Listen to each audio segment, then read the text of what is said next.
আসসালামু আলাইকুম। দেখতে দেখতে চলে আসলো আমাদের প্রাণপ্রিয় প্রতিষ্ঠান তেতিয়া নুরানি হাফেজি মাদ্রাসার মাহফিল। তো মাহফিল উপলক্ষে যত আয়োজন সবই আজকে হচ্ছে। আমাদের বাড়িতে বাড়িতে মেহমান ভরপুর হয়ে গেছে। আমরা চলে আসছি মাহফিলের দোকানপাটগুলোতে।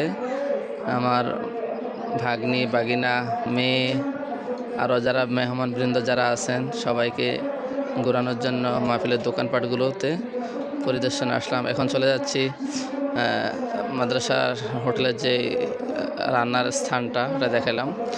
এখন যাব মাদ্রাসার মাহফিলের প্যান্ডেলের দিকে গিয়ে দেখব এবং আপনাদেরকে দেখাবো কিভাবে আমরা সাজিয়েছি আমাদের মাহফিলের প্যান্ডেলটা।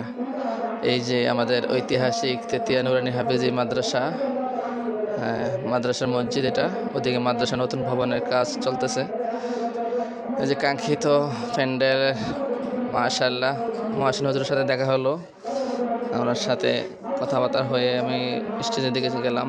স্টেজটা খুবই সুন্দর করে এবার সাজানো হয়েছে, আলহামদুলিল্লাহ মনোমুগ্ধকরভাবে স্টেজটা সাজানো হয়েছে। আর আমাদের মাওলানা মহসিন সাহেব অক্লান্ত পরিশ্রম করতেছে মাহফিল মাদ্রাসা মসজিদের জন্য। আল্লাহ তাআলা তার এই খেদমতকে কবুল করুক। তিনি এখনও পর্যন্ত ছাত্রদেরকে নিয়ে মাহফিলের কাজে ব্যস্ত রয়েছেন। তো আমি কিছুক্ষণ এখানে ছিলাম। ছাত্ররা তেলাওয়াত করতেছে, বিভিন্ন সঙ্গীত পরিবেশন করতেছে। আবার চলে আসলাম মাহফিলের দোকানপাটগুলোতে। খুবই আনন্দ হচ্ছে, আসলে বাসায় প্রকাশ করার মতো না। এটা হচ্ছে আমার ছোট মেয়ে আর আমার ভাগিনা, খুবই খুবই ফুরফুরে মেজাজে আছে। আসলে বাচ্চারা তো খুবই আনন্দ করতেছে। এটা আমার ছোট মেয়ে, তার ফুফাতো ভাইয়ের সাথে আছে, খুবই আনন্দ করতেছে।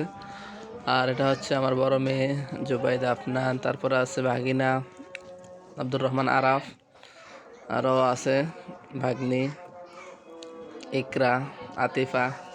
তারা খুবই আনন্দ করতেছে একসাথে, বাচ্চারা যা হইলে যা হয় আর কি। তো তাদের আনন্দ দেখে আসলে আমাদেরও খুব আনন্দ লাগতেছে। তো অবশেষে তারা ফুচকা চটপটি নিয়ে বাড়িতে চলে আসছে। সবাই তাদের জন্য দোয়া করবেন এবং আমাদের মাহফিলের জন্য দোয়া করবেন, যাতে আল্লাহ তাআলা এই মাহফিল উসিলায় আমাদের গ্রামবাসী প্রত্যেকের হেদায়েত দান করেন। সবাই ভালো থাকবেন। আল্লাহ হাফেজ।